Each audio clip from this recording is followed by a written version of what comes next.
Welcome sa Tagalog Horoscope, ang iyong gabay sa pang-araw-araw na buhay. Hatid namin ang pinakadetalyadong horoscope na magsisilbing gabay mo sa pera, trabaho, pag-ibig, kalusugan, at swerte. Naway magtagumpay sa buhay ang lahat ng ating tagapakinig at subscribers sa buong mundo.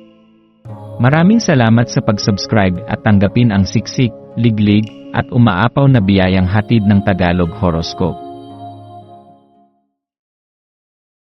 Narito ang iyong pang-araw-araw na horoscope para sa Taurus para sa Pebrero 16, 2025. Sa pagsisimula ng araw, maaaring maramdaman mo ang isang banayad, ngunit matibay na hatak sa pagitan ng iyong matapat at matatag na pagkatao at ang iyong likas na pagnanais na tuklasin ang hindi pa nasusubukan. Ang araw na ito ay puno ng enerhiyang magpapalalim ng iyong pangunawa sa sarili at sa iyong relasyon sa iba. Habang dumadaloy ang oras, mararamdaman mong may hinahatid na kakaibang pakiramdam ang araw na ito, isang pakiramdam ng pangangailangang balansihin ang iyong mga pangarap, iyong seguridad, at ang iyong pagnanais na lumabas sa iyong comfort zone. Ang buwan ay nasa Libra, na nagdadala ng isang maaliwalas at mapayapang enerhiya na nagtutulak sa iyo upang pag-isipan ang iyong emosyon ng mas malalim. Marahil ay natagpuan mo ang iyong sarili sa isang sitwasyon kung saan kailangang timbangin ang iyong attachment sa mga bagay na pamilyar sa iyo at ang iyong likas na hangarin na subukan ang bago. Mahalagang maunawaan na ang iyong katapatan at katatagan ay mga katangiang nagbibigay sa iyo ng lakas. Ngunit hindi ito dapat maging hadlang sa iyong pag-usad. Ang araw na ito ay isang magandang pagkakataon upang pag-isipan kung paano mo pinanghahawakan ang iyong seguridad at kung paano mo maipapahayag ang iyong sarili sa paraang nagpapakita ng tunay mong damdamin. Sa iyong paghahanap ng kasiguraduhan, maaaring may mga pagkakataong nagiging sobrang mapanghawak ka sa mga bagay na mahalaga sa iyo. Maaaring ito ay isang relasyon, isang trabaho, o isang paniniwala na matagal mo nang kinakapitan. Ngayong araw, hinihimok ka ng sansinukob na pagnilayan kung may mga bagay na dapat mong bitawan upang bigyang daan ang mas magandang oportunidad. Hindi lahat ng bagay ay kailangang manatili sa iyong buhay, at minsan, ang pagbitaw ay ang tanging paraan upang tunay kang makalaya at lumago. Ang iyong determinasyon sa buhay ay isa sa iyong pinakamalalakas na katangian.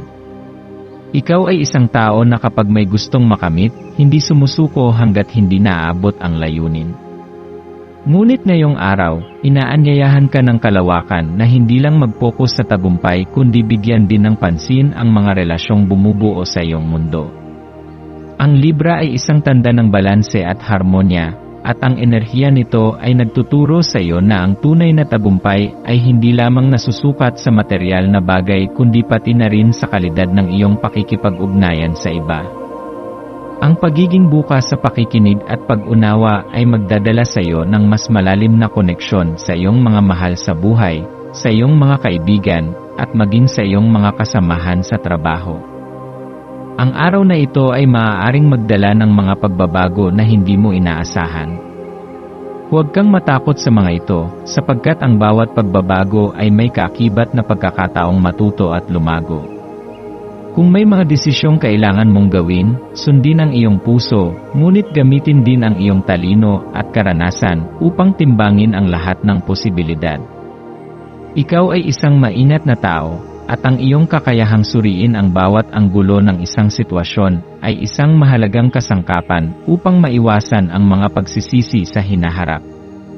Sa aspeto ng pag-ibig, ang araw na ito ay isang magandang pagkakataon upang pag-isipan kung paano mo maipapakita ang iyong tunay na damdamin sa iyong kapareha o sa taong gusto mong makasama.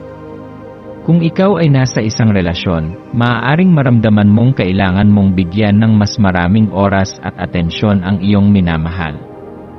Ang matibay na relasyon ay hindi lamang binubuo ng matapat na pagmamahal kundi ng bukas na komunikasyon at pag-unawa sa isa't isa. Kung ikaw naman ay walang karelasyon, maaaring ito ang tamang panahon upang buksan ang iyong puso sa posibilidad ng isang bagong pag-ibig.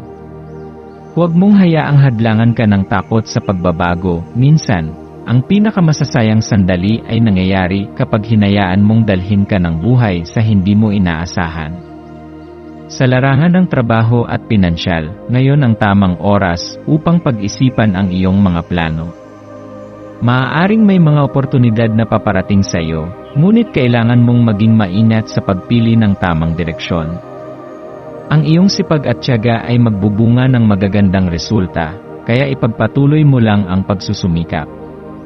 Kung may proyekto kang gustong simulan, ngayon ang tamang panahon upang pag-aralan ito at planuhin ang iyong susunod na hakbang.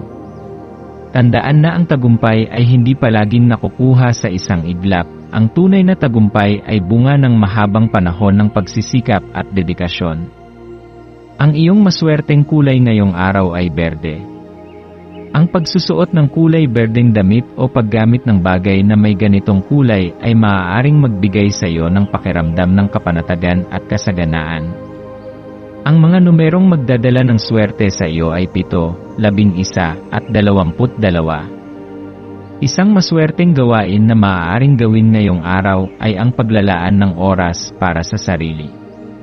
Minsan, sa sobrang pagiging abala mo sa mundo, nakakalimutan mong bigyan ng halaga ang iyong sariling pangangailangan.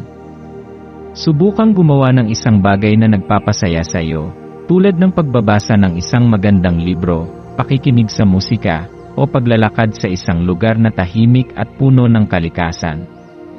Ang simpleng pagbibigay ng oras sa iyong sarili ay maaaring magdala ng bagong sigla at inspirasyon upang harapin ang mga susunod na araw. Habang natatapos ang araw, bigyan mo ng oras ang iyong sarili upang pagnilayan ang mga nangyari. Ano ang natutunan mo ngayong araw? Ano ang mga bagay na nagpapasalamat ka? Sa pamamagitan ng pagsasanay ng pasasalamat at pagmumuni-muni, mas magkakaroon ka ng mas malinaw na pananaw sa iyong buhay at mas lalo mong mapapahalagahan ang mga biyayang mayroon ka. Ang buhay ay isang patuloy na paglalakbay, at bawat araw ay isang bagong pagkakataon upang matuto, lumago, at mahalin ang iyong sarili at ang iba. Patuloy mong yakapin ang pagbabago ng may bukas na puso, at siguradong darating sa iyo ang tagumpay at kaligayahan na iyong minimithi.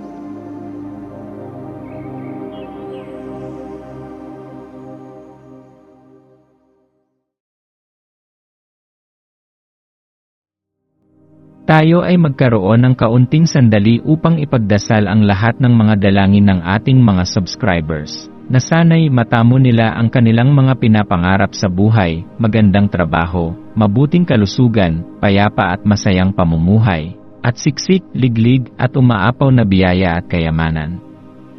Ipinagdarasal namin ng mataimtim ang lahat ng mga komento sa nakaraang video, at hinihiling namin, Panginoon, na pagpalain mo ang ating mga subscribers ng masayang buhay sa mundong ibabaw. Maraming salamat po. Maraming salamat sa panonood ng iyong horoscope ngayon araw. Naway gabayan ka ng mga bituin sa iyong landas. Huwag kalimutang mag-like, share, at subscribe para sa iba pang cosmic na kaalaman. Hanggang sa muli, manatiling konektado sa universo,